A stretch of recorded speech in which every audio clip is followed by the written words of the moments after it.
Hello friends, आजच्या व्हिडिओमध्ये मी तुमच्यासोबत साबुदाणा खिचडीची रेसिपी शेअर करणार आहे माझ्या पद्धतीची. तर हिरव्या वाटणातला साबुदाण्याची खिचडी आपण इथे बनवणार आहोत. त्यासाठी मी घेतलेले आहेत 2 मिरच्या, मुठभर एवढी कोथिंबीर. तुमच्या प्रेफरन्सप्रमाणे हे वाटण तुम्ही बनवू शकता. 1 इंच आल्याचा तुकडा आणि हे सगळं वाटणात आपण वाटून घेऊया. आज शेंगदाणेसुद्धा आहेत भाजलेले थोडेसे. सो हे वाटण करून घेऊया आणि हे शेंगदाण्याचा कूट करायचा आहे खिचडीसाठी. सो इकडे हे वाटण रेडी आहे. वाटणामध्ये मग अशी मी दाखवलेले सर्व जिन्नस घातलेले आहेत. बटाटे उकडून घेतले, मीठ घेतलं आणि कूट केलेलं आहे.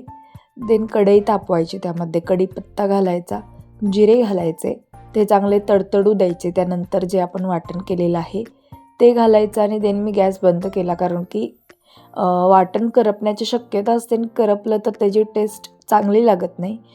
सो काळजी घ्या की तुम्ही मंद आचेवरती त्याला एकतर भाजाल, नाही तर असं मी बंद केला गॅस, असं बंदही करू शकता. थोडा वेळ त्याला व्यवस्थित मिक्स करून पुन्हा गॅस चालू करून आपण वाटण भाजू शकतो. देन त्यामध्ये घातलेला आहे उकडलेला बटाटा.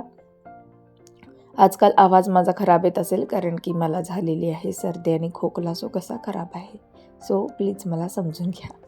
सो बटाटा छान परतून घ्यायचा. देन त्यामध्ये साबुदाणा ॲड करायचा, तोही छान परतायचा. एकदम साधी, सिंपल आणि सोपी रेसिपी आहे साबुदाणा खिचडीची, पण मी जरासा ट्विस्ट दिलेला आहे तर आणि कूट ॲड केला. ट्विस्ट म्हणजे मी हिरव्या वाटणातला केला. शक्यतो लोक करत नाहीत, सिंपल आपला असतो, पण असाही करून बघा, फार सुंदर लागतो. आणि थोडीशी साखर घालायची शेवटला, ते मी शूट नाही केलं. थोडीशी साखर वरनं घालायची, त्यामुळे टेस्ट चांगली येते. देन इकडे आमटी करतो आहे आपण उपवासाची. त्यात पण सेम जिरे, कढीपत्ता आणि वाटण घातलं. देन वाटण मिक्स केलं, छान परतून घेतलं. त्यामध्ये बटाटा हाताने स्मॅश करून घातला. हे सगळं जिन्नस एकत्र करायचं, त्यामध्ये कूट घालायचा, चवीप्रमाणे मीठ घालायचं आणि देन यामध्ये पाणी ॲड करायचं आणि ह्याची आमटी बनवायची. खूप सुंदर लागते. कधीतरी आपण असं करून वरीच्या भातासोबतही खाऊ शकतो. ही आमटी इतकी सुंदर लागते. आणि साबुदाणा खिचडीसोबतही मी शक्यतो प्रेफरेबली साबुदाणा खिचडीसोबत दूध घेते.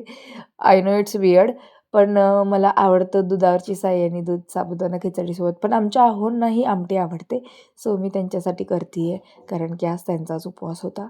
सो ही रेसिपी कशी वाटली मला नक्की कॉमेंट करून सांगा. आवडली असल्यास लाईक, शेअर, सबस्क्राईब नक्की करा आणि करून बघा जरूर. आणि मला कॉमेंट करून नक्की कळवा की तुम्हाला ही आवडली की नाही.